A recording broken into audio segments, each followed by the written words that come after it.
Me llamo Selma, tengo 81 años y vivo aquí en Mendoza, Argentina. ¿Sabes cuando un secreto te pesa tanto que sientes que va a estallar? Cuando descubres algo tan perturbador sobre personas en las que confiaste que tu vida nunca vuelve a ser la misma. Hoy les voy a contar sobre el trabajo que pensé que salvaría a mi familia, pero que se convirtió en la peor pesadilla de mi juventud. Era 1962, tenía solo 19 años y trabajaba como empleada doméstica en casa de la familia Fernández, gente respetable y adinerada que asistía a la iglesia todos los domingos. ¿Alguna vez te has sentido observado? Como si alguien vigilara cada uno de tus movimientos. ¿Has notado puertas que nunca se abren, conversaciones que cesan al acercarte, ojos que apartan la mirada rápidamente? Lo que descubrí en esa casa cambió para siempre mi forma de ver el mundo. Un secreto tan oscuro que lo llevo hasta el día de hoy, 62 años después. Un descubrimiento que me obligó a tomar la decisión más difícil de mi vida. Quédate conmigo hasta el final, deja un me gusta para ayudar a difundir la historia, y me encantará si te suscribes, porque esta historia te conmoverá de una manera que no puedes imaginar. Era marzo de 1962, y el calor mendocino parecía absorber toda la energía del aire. Acababa de cumplir 19 años y necesitaba trabajo desesperadamente. Mi padre, Evaristo, había enfermado, sus pulmones ya no soportaban el polvo de los campos de uva, y mi madre, Remedios, trabajaba fuera de casa hasta altas horas de la noche. Pero el dinero apenas cubría las medicinas de mi padre. Fue doña Ercilia, vecina de mi madre, quien me habló de la vacante. Los Fernández buscan una chica de confianza, dijo, removiendo el mate con esa cuchara de plata que tanto admirábamos. Son buena gente, Selma. Tienen una casa grande en el centro, cerca de la Plaza Independencia. Recuerdo el día que fui por primera vez. Caminé por las calles adoquinadas, oliendo los jacarandás en flor ese otoño. La casa era imponente, 2 pisos, con una fachada de piedra que reflejaba el sol de la tarde. Puertas de hierro negro con detalles dorados y un jardín que parecía sacado de una revista. Doña Mercedes Fernández me recibió en la sala principal. Era una mujer de unos 45 años, con el cabello castaño recogido en un moño perfecto, y llevaba un vestido azul marino que debió costar más que los ingresos anuales de mi familia. Sus ojos eran oscuros y penetrantes, y había algo en ellos que me inquietó, una frialdad que contrastaba con su sonrisa educada. Pareces una chica responsable, Selma, dijo, examinándome de pies a cabeza. Necesito a alguien que se encargue de la limpieza, de la cocina y, lo más importante, que proteja la privacidad de la familia. ¿Entiendes? Asentí, aunque no lo entendía del todo. Necesitaba ese trabajo. Don Patricio Fernández apareció unos minutos después. Un hombre alto, de unos 50 años, con un bigote canoso bien recortado e impecablemente vestido, trabajaba en el banco local y tenía una reputación impecable. Me saludó con un firme apretón de manos, pero sus ojos también reflejaban la misma extrañeza que había notado en su esposa. «Trabajarás bien aquí, niña», dijo, y su voz grave resonó por la habitación. «Recuerda, lo que pasa en esta casa, se queda en esta casa». En la casa había 2 niños, Cristian, de 16 años, y Elena, de 14. Cristian era un joven tranquilo, siempre con libros bajo el brazo, que me saludó con cortesía, pero evitaba la conversación. Elena, en cambio, era una chica vivaz, de ojos claros como su madre, pero con una sonrisa sincera que iluminaba la habitación. Durante los primeros días, todo parecía normal. Llegaba a las 6 de la mañana, cuando el rocío aún cubría las plantas del jardín, y salía a las 6 de la tarde. Limpié los muebles de madera oscura que olían a cera de abeja, lavé la vajilla de porcelana que doña Mercedes insistía en tocar con guantes de algodón y preparé las comidas siguiendo las recetas que me dictaba. La rutina era rígida. Doña Mercedes supervisaba cada detalle, cómo doblar las toallas de lino, cómo pulir los candelabros de plata, cómo servir el mate en la calabaza de plata que había pertenecido a la familia durante generaciones. Tradición, Selma, decía. Una familia se construye con tradiciones. Lo que más me impactó fue el silencio que reinaba en la casa. No era un silencio apacible, sino más bien denso, como si todos midieran constantemente sus palabras. Durante las comidas, que servía en el comedor decorado con cuadros de santos y paisajes andinos, La conversación era mínima y formal. ¿Qué tal te fue hoy en los estudios, Cristian? Bien, papá. ¿Y tú, Elena? Todo bien, papá, siempre era así. Respuestas cortas, miradas que no se cruzaban, una tensión que no lograba identificar. Doña Mercedes tenía unas costumbres peculiares. Todos los jueves, salía de casa a las 2 de la tarde y regresaba tarde por la noche. Voy a visitar a mi hermana enferma en San Rafael, explicaba, pero noté que nunca traía los regalos ni la comida que se suele llevar a los enfermos. Don Patricio también tenía sus manías. A veces se quedaba hasta muy tarde en su oficina, una habitación en el segundo piso a la que yo tenía estrictamente prohibido entrar. Nunca entres ahí, Selma, me había aclarado doña Mercedes el primer día. Don Patricio trabaja con documentos bancarios muy importantes, pero eran los fines de semana los que más me intrigaban. Los sábados, la dinámica de la casa cambiaba por completo. Don Patricio se despertaba más temprano de lo habitual y se iba antes de que yo llegara. Doña Mercedes se ponía nerviosa, miraba constantemente su reloj y daba órdenes contradictorias. Primero limpia la sala, Selma. No, mejor empieza por la cocina. De hecho, ve a limpiar las habitaciones. Elena desaparecía de casa en esas ocasiones. Va a jugar a casa de su amiga Teresa, explicaba doña Mercedes, pero noté que la niña siempre regresaba con los ojos hinchados, como si hubiera llorado mucho. Un sábado de abril empecé a notar cosas realmente extrañas. Estaba limpiando el recibidor cuando oí pasos arriba. Pasos fuertes y masculinos, provenientes de la oficina prohibida. Pero don Patricio se había ido hacía horas. Subí las escaleras de madera lentamente, cada escalón crujiendo bajo mis pies descalzos. El pasillo del segundo piso estaba sumido en una oscuridad inquietante, a pesar de ser mediodía. Las pesadas cortinas de terciopelo verde estaban corridas, el sonido provenía definitivamente de la oficina. No eran solo pasos, había voces bajas y susurrantes, y un sonido que no pude identificar en ese momento, pero que ahora sé que era el sonido del dinero contando. Cuando la señora Mercedes me encontró parada en el pasillo, su rostro se puso lívido. ¿Qué haces aquí, Selma?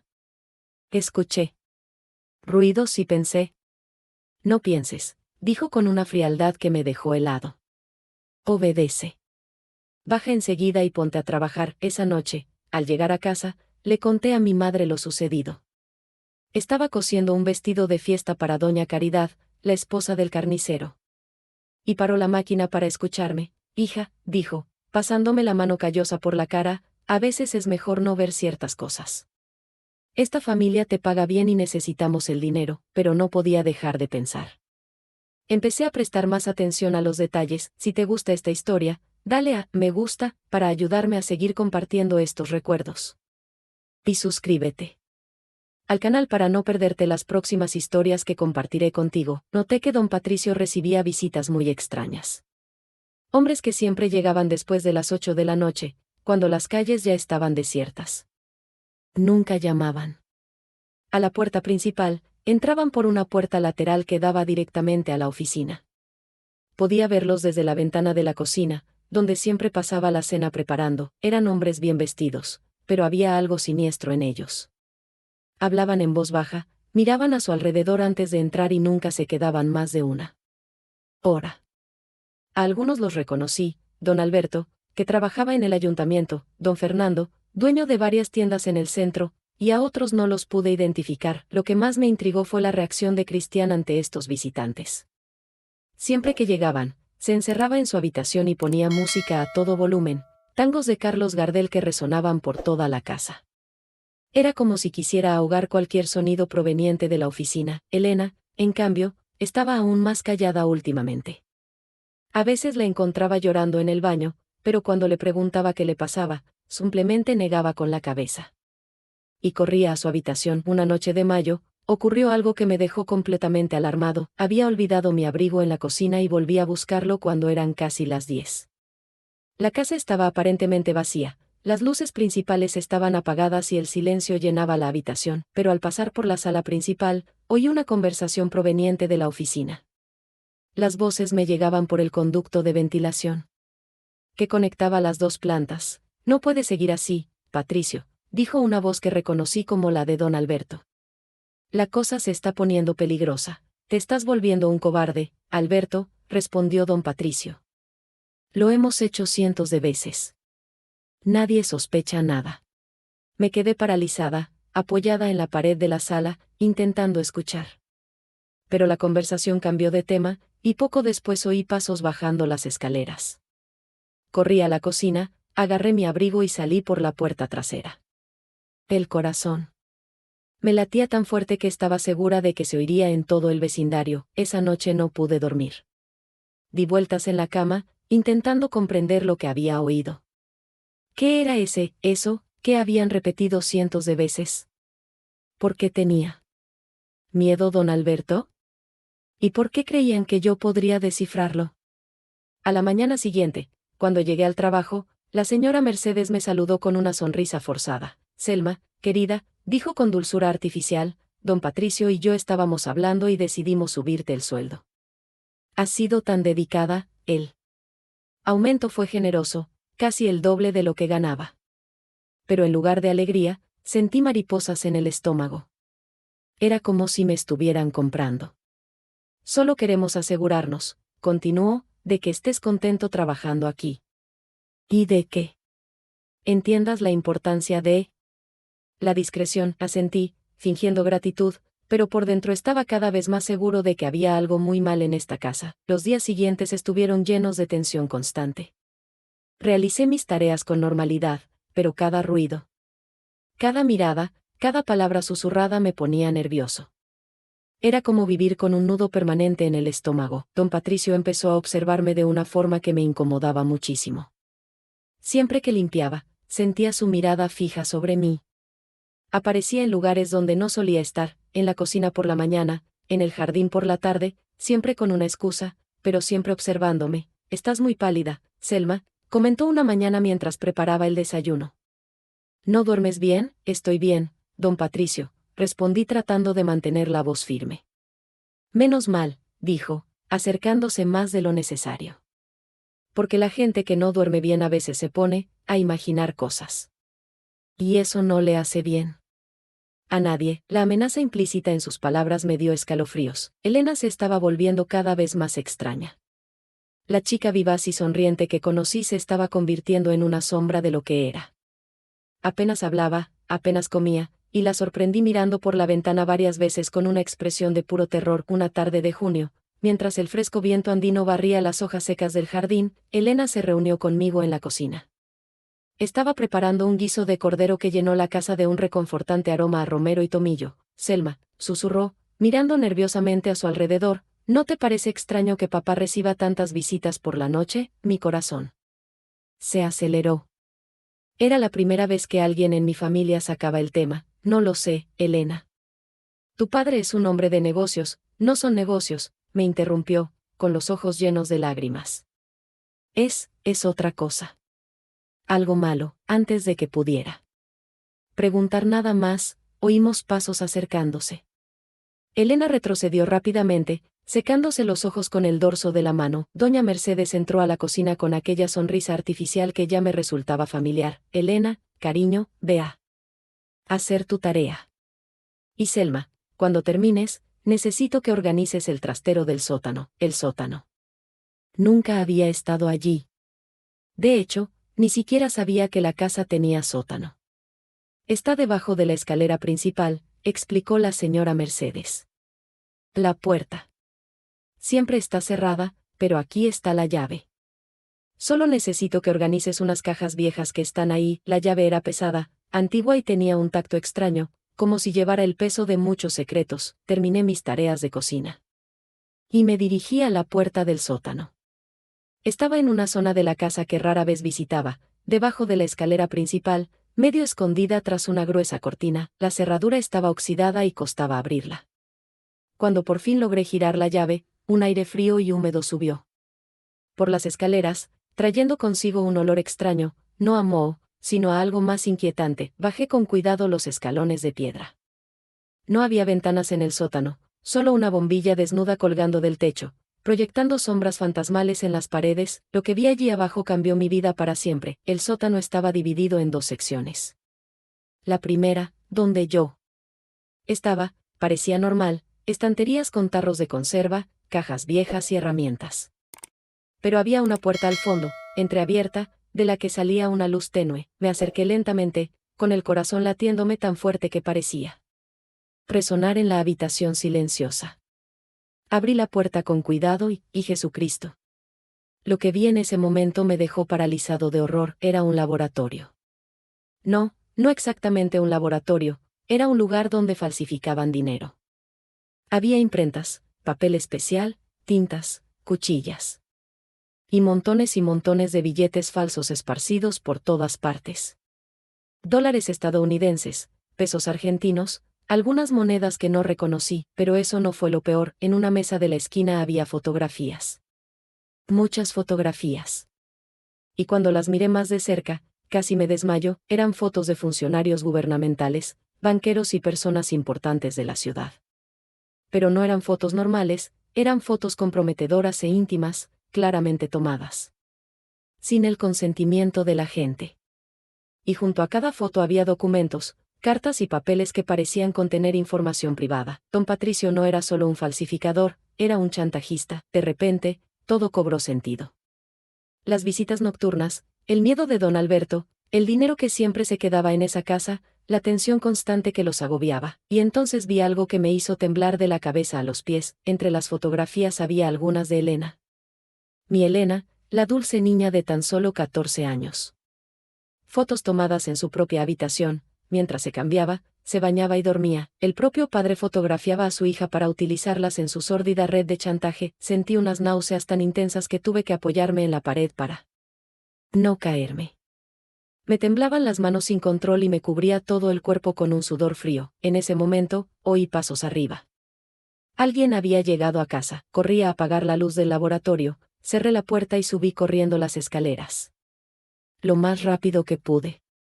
Cerré el sótano con llave, me guardé la llave en el bolsillo y me dirigí a la cocina, intentando aparentar normalidad. Allí estaba doña Mercedes sacando los víveres de las bolsas de papel marrón. ¿Conseguiste organizar el sótano, Selma? Sí. Señora, logré responder, aunque mi voz temblaba. Ella me miró con atención. ¿Estás bien? Te ves muy pálido.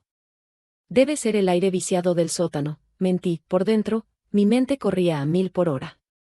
Elena estaba siendo maltratada por su propio padre, quien usaba fotos íntimas suyas para chantajear a personas importantes. Toda esa respetable familia. Era una tapadera para crímenes que jamás imaginé que existían, y ahora lo sabía todo. Esa noche, llegué a casa completamente destrozada. Mamá estaba en la cocina preparando sopa de lentejas, y el olor reconfortante que normalmente me tranquilizaba. ¿Qué tipo de cosas malas? Ella empezó a temblar. Me toma fotos cuando no estoy mirando. ¿En mi habitación, en el baño? Y dice que si se lo cuento a alguien, pasará algo peor. Me arrodillé frente a ella y sostuve sus pequeñas y frías manos. Elena. Esto no está bien. Tienes que contárselo a alguien. ¿Para quién? Sollozó. Conoce a todos los importantes del pueblo. Todos le tienen miedo. Y mami lo sabe todo y finge no saberlo. Doña Mercedes lo sabía. Claro que lo sabía. La tensión constante, las salidas misteriosas de los jueves, la forma en que evitaba estar a solas con su marido. Era cómplice de todo. ¿Y Cristian? ¿Lo sabe? Cristian intenta protegerme lo mejor que puede, pero también tiene miedo. Papá dijo que si alguien de la familia dice algo, nos matará a todos. Y yo le creo, Selma. Le creo. En ese momento, todas las piezas del rompecabezas encajaron. El laboratorio del sótano, el chantaje, el miedo que se apoderó de la casa. Don Patricio había creado una red criminal que incluía falsificación y chantaje, incluso usando a su propia hija como moneda de cambio, y ahora estaba en medio de todo. Durante los siguientes días, la situación se volvió insoportable. No podía mirar a don Patricio sin sentir asco. No podía fingir normalidad frente a doña Mercedes. Y cada vez que veía a Elena, mi corazón se rompía un poco más. Al mismo tiempo, la presión financiera en casa aumentaba. La situación de papá había empeorado y los médicos dijeron que necesitaba una cirugía costosa. El dinero que recibí de los Fernández fue literalmente nuestra única oportunidad de salvarle la vida. Una tarde, mientras limpiaba la oficina. Prohibida, la señora Mercedes por fin me había dado permiso para hacerle una limpieza superficial. Encontré más pruebas de los crímenes. Había listas de nombres, cantidades de dinero e incluso amenazas escritas a mano. Vi el nombre de don Alberto en la lista, junto con una suma astronómica. Vi los nombres de otros funcionarios públicos, empresarios, e incluso un sacerdote de la iglesia local, y entonces vi algo que me hizo comprender la verdadera dimensión de lo que estaba sucediendo. Había una carpeta con la etiqueta, Elena. Material para el futuro. Dentro había fotos aún más comprometedoras de la niña y un plan detallado de cómo don Patricio pretendía usarlas para chantajear a personas específicas cuando cumpliera 16 años. Estaba planeando prostituir a su propia hija. En ese momento tomé una decisión que lo cambiaría todo. Esa noche, después de mucho pensar y orar, decidí que ya no podía callar. Elena necesitaba ayuda, y quizá yo era la única persona que podía ofrecérsela. Pero, ¿a quién recurrir? Don Patricio había dejado claro que tenía contactos por toda la ciudad.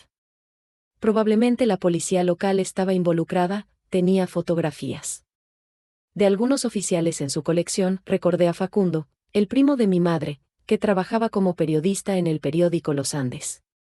No era de la ciudad, se había mudado hacía poco de Buenos Aires, y era quizás la única persona limpia que conocía con poder para hacer algo. El domingo, mi día libre, fui a su casa. Vivía en una casita sencilla en el barrio de San José, con un pequeño taller donde reparaba máquinas de escribir como pasatiempo. Facundo, dije, después de explicarle toda la situación, necesito tu ayuda. Esta niña quedará destruida. Si nadie hace nada. Me escuchaba atentamente, tomando notas en una libretita. Era un hombre serio, de unos 40 años, con gafas redondas y un bigote fino que solía acariciar cuando pensaba. Selma, esto es muy serio, dijo finalmente. Si lo que me dices es cierto, estamos hablando de una red criminal que podría involucrar a decenas de personas importantes. Es cierto, Facundo. Lo vi todo con mis propios ojos, pero ¿tienes pruebas? Fotografías, documentos. Ese era el problema. Lo había visto todo, pero no me había llevado nada. Bajar al sótano a buscar pruebas sería extremadamente peligroso. Tendré que hacerlo, dije. Por Elena, tendré que hacerlo. Facundo meneó la cabeza preocupado. Escucha. Primo. Si haces esto, no habrá vuelta atrás. Esta gente es peligrosa. Podrían intentar hacerte daño. Ya me están haciendo daño, respondí. Cada día que paso en esa casa sabiendo lo que le pasa a esa chica es una tortura. El lunes volví al trabajo. Con un plan. Durante la semana, observaba atentamente el horario de la familia. Descubrí que todos los miércoles, don Patricio salía temprano del banco para ir al médico. Sufría de problemas estomacales. Doña Mercedes aprovechaba estas ocasiones para comprar en el mercado central, y los niños se quedaban en la escuela hasta las 5 de la tarde. Eso me daría aproximadamente 2 horas solo en la casa. El miércoles siguiente esperé a que todos se fueran y bajé al sótano con una cámara que me había prestado Facundo, una pequeña Kodak que usaba para fotografiar eventos para el periódico. Me temblaban tanto las manos que apenas podía sostener la cámara. Fotografié todo lo que pude, las máquinas de impresión falsificadas, los documentos comprometedores y, sobre todo, las fotos de Elena. Cada clic de la cámara resonaba en el silencio del sótano como un disparo. Estaba bañado en sudor frío, con el corazón latiendo tan rápido que sentía que se me iba a salir del pecho. Cuando terminé, subí corriendo las escaleras y volví a cerrar todo con llave. Escondí la cámara en el fondo de mi bolso e intenté seguir trabajando como siempre, pero don Patricio regresó más temprano ese día. Me encontró en la cocina, aparentemente ocupado preparando el almuerzo, pero había algo en mi actitud que lo hizo sospechar. Me observó con más atención que de costumbre. ¿Cómo estuvo tu mañana, Selma? Normal, don Patricio. Limpié la casa, preparé el almuerzo, ¿y bajaste al sótano a buscar algo? Se me heló la sangre. No, señor. ¿Por qué? De nada. Solo tengo curiosidad, pero yo sabía que sospechaba algo. Ese día, salí temprano del trabajo, alegando dolor de cabeza. Corrí a casa de Facundo y le entregué la cámara. Lo hice, dije, todavía temblando. Lo fotografié todo. Las cámaras, los documentos, las fotos de Elena. Facundo cogió la cámara con cuidado, como si fuera una bomba a punto de explotar. Lo revelaré hoy, dijo. Y mañana por la mañana iré directo a Buenos Aires. Tengo contactos en el gobierno federal que pueden actuar sin que interfiera la corrupción local. Esa noche, apenas pude dormir. Sabía que no había vuelta atrás. En cuestión de horas, toda la verdad saldría a la luz, y mi vida, nuestra vida, nunca volvería a ser la misma. El jueves por la mañana, al llegar al trabajo, me di cuenta de inmediato de que algo andaba mal. Don Patricio estaba en casa, algo que rara vez ocurría. A esa hora. Y había 2 hombres desconocidos en la habitación, hombres con trajes oscuros, rostros serios y miradas amenazantes. Doña Mercedes me recibió en la puerta con una sonrisa que no le llegaba a los ojos. Selma, querida, entra. Tenemos visitas. Hoy. Mi corazón se aceleró. Ellos lo sabían. Don Patricio se acercó a mí lentamente, como un gato que se acerca a un ratón herido. Selma, ¿conoces la expresión, la curiosidad mató al gato? Hice como si no entendiera. No, señor. Eso significa que las personas que interfieren donde no deberían a veces terminan metiéndose en graves problemas. Se acercó uno de los hombres. Trajeados. Era alto, con cicatrices en la cara y manos enormes. Has estado tocando cosas que no debías tocar, dijo con dureza. Y eso nos preocupa mucho. No sé de qué estás hablando. Don Patricio se rió, una risa fría y sin humor. No te hagas la tonta, Selma. Sabemos que ayer bajaste al sótano. Sabemos que fotografiaste cosas que no debías. Y sabemos que le diste esas fotos a tu primo periodista. El suelo parecía derrumbarse bajo mis pies. ¿Cómo sabían de Facundo? ¿Dónde están las fotos, Selma?, preguntó el otro hombre de traje, yo. Yo no tomé ninguna foto. Don Patricio hizo una seña, y el hombre de la cicatriz me dio una bofetada tan fuerte que me caí. El sabor a sangre me llenó la boca. No tenemos tiempo para juegos, dijo don Patricio.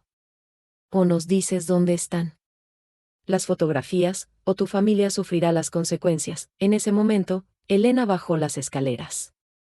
Al ver la escena, sus ojos se abrieron de par en par, aterrorizados.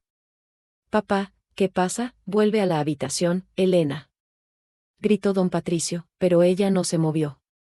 Se quedó allí, mirándome en el suelo, con sangre goteando de su boca. Fue Selma quien intentó ayudarnos, ¿no?, susurró. La expresión de don Patricio se oscureció aún más. Elena, sube a tu habitación. Ahora. No.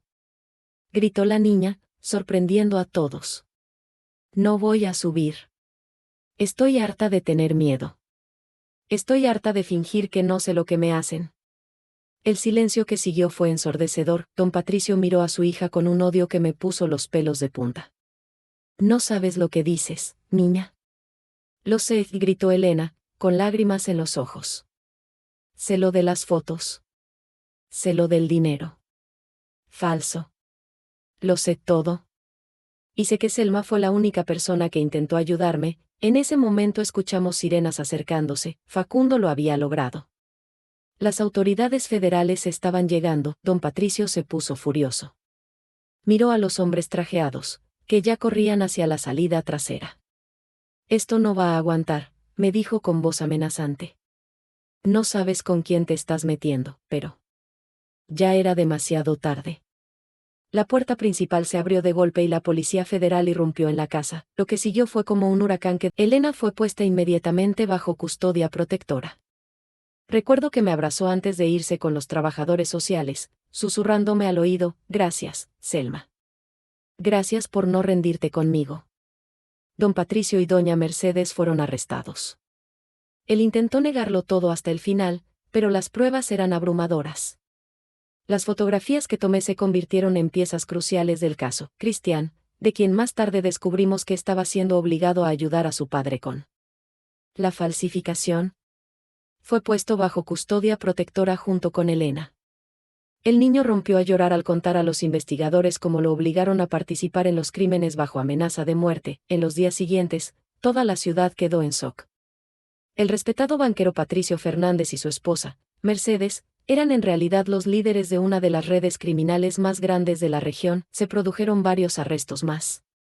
Don Alberto, empleado del ayuntamiento, fue encontrado muerto en su casa, aparentemente por suicidio, pero se sospechaba que había sido silenciado. Don Fernando, dueño de la tienda, huyó a Uruguay, pero fue capturado semanas después. En cuanto a mí, tuve que ingresar al programa de protección de testigos durante unos meses. Don Patricio tenía conexiones peligrosas y hubo amenazas concretas contra mi vida y la de mi familia. Fue una época terrible. Tuvimos que mudarnos a un pueblito en el campo, lejos de todo lo que conocíamos. Papá no entendía bien lo que estaba pasando, su enfermedad ya había afectado su capacidad de comprensión. Mamá estaba aterrorizada, pero orgullosa. Mi hija hizo lo correcto, le decía a cualquiera que la escuchara. No importa el precio que tengamos que pagar, el juicio duró casi 2 años. Tuve que testificar repetidamente, relatando cada detalle de aquellos terribles días. Don Patricio me fulminaba con la mirada desde la silla del acusado con un odio que parecía capaz de incendiarme. Fue condenado a 25 años de prisión por falsificación, chantaje, abuso sexual de un menor y conspiración. Doña Mercedes recibió 15 años como cómplice. Otros implicados recibieron penas menores, pero todos fueron condenados. Elena y Cristian fueron adoptados por una tía materna que vivía en Córdoba. Mantuve contacto con ellos durante algunos años por correspondencia. Elena se recuperó poco a poco, con la ayuda de psicólogos y el cariño de su nueva familia. Cristian se graduó en ingeniería y, según tengo entendido, estaba felizmente casado y con hijos. La noticia del caso se extendió por todo el país. Facundo escribió una serie de reportajes que fueron republicados en periódicos nacionales. El caso Fernández se convirtió en un símbolo de la corrupción que asolaba las pequeñas localidades argentinas en la década de 1960. Me convertí en una especie de héroe local, pero no me sentía así. Simplemente me sentía como alguien que hacía lo que tenía que hacer. Después de que todo se tranquilizó, regresamos a Mendoza. Con la recompensa que me dio el gobierno por cooperar con la justicia, pudimos pagar la cirugía de papá. Vivió 10 años más, años preciosos que no habríamos tenido si no hubiera tomado esa difícil decisión. Encontré un nuevo trabajo con una familia verdaderamente buena, la familia Morales, que siempre me trató con respeto y cariño. Trabajé para ellos durante más de 20 años, hasta que me jubilé. Me casé con Roberto, un buen hombre que conocí en la iglesia, a los 28 años, y tuvimos 3 hijos maravillosos. Mis nietos ahora tienen la misma edad que Elena cuando todo sucedió, y cada vez que los miro, recuerdo el coraje que necesité para hacerme responsable en aquellos días oscuros. Don Patricio murió en prisión en 1978 tras una pelea entre reclusos. Doña Mercedes cumplió su condena y fue liberada en 1979, pero nunca más supimos de ella.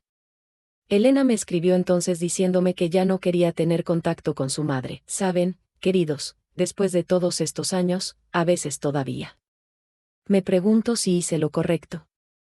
No por Elena, por ella, lo haría todo 1000 veces. Pero pienso en las consecuencias para mi familia, el miedo que hemos soportado, las noches sin dormir, pero entonces recuerdo a aquella niña de 14 años, con esos ojos claros y llenos de lágrimas, pidiendo ayuda en silencio. Recuerdo el sórdido plan que don Patricio tenía para ella. Y sé, en el fondo de mi corazón, que no había otra opción. Hay situaciones en la vida donde el silencio se convierte en complicidad, donde ignorar el mal que nos rodea nos hace tan culpables como quienes lo perpetran. Elena tiene ahora 77 años. Se casó, tuvo hijos y vivió una vida plena a pesar de todo. Me visita de vez en cuando y siempre me llama, mi salvadora. Pero sé que fue ella quien me salvó. Me salvó de vivir el resto de mi vida con el peso de no haber hecho nada cuando podría haberlo hecho todo. El dinero que me pagaban los Fernández era importante para mi familia, sí. Pero descubrí que hay cosas más importantes que el dinero. Hay cosas más importantes que la seguridad personal. Hay momentos en la vida en que tenemos que elegir entre lo que conviene y lo que es correcto, y cuando llegue ese momento, lo sabrás. Lo sentirás en lo profundo del pecho, como una sensación ardiente, como una llamada ineludible. Es la voz de la conciencia, y siempre habla más fuerte que el miedo. Aprendí en aquellos terribles días de 1962 que el mal solo prospera cuando la gente buena decide no hacer nada.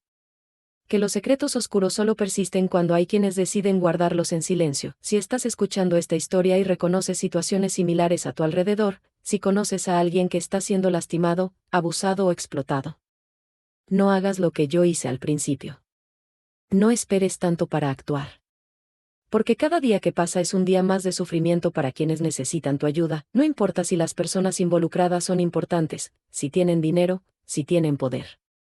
No importa si dependes económicamente de ellas. No importa si denunciarlas te meterá en problemas.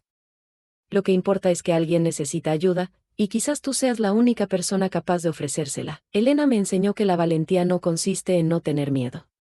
La valentía consiste en tener miedo y aún así hacer lo correcto, y así termina esta historia que he llevado en mi corazón durante más de 60 años. Una historia de secretos oscuros, de valentía encontrada en los momentos más difíciles. Y, lo más importante, de cómo una decisión puede cambiar no solo nuestras vidas, sino también las de quienes nos rodean. Si esta historia te conmovió de alguna manera, si logré transmitirte un poco de la importancia de no permanecer callado ante la injusticia, entonces mi misión estaba cumplida. Dale, me gusta, a este video si te hizo reflexionar sobre la importancia de protegernos mutuamente. Cuéntame en los comentarios si alguna vez te has encontrado en una situación en la que tuviste que elegir entre el silencio y la valentía. Tus experiencias podrían ayudar a otros, y suscríbete al canal, porque tengo muchas más historias que compartir contigo. Historias de una larga vida, llena de alegrías y tristezas, de momentos que nos definen y decisiones que moldean no solo nuestro destino, sino el de todos los que nos rodean. Hasta la próxima, queridos.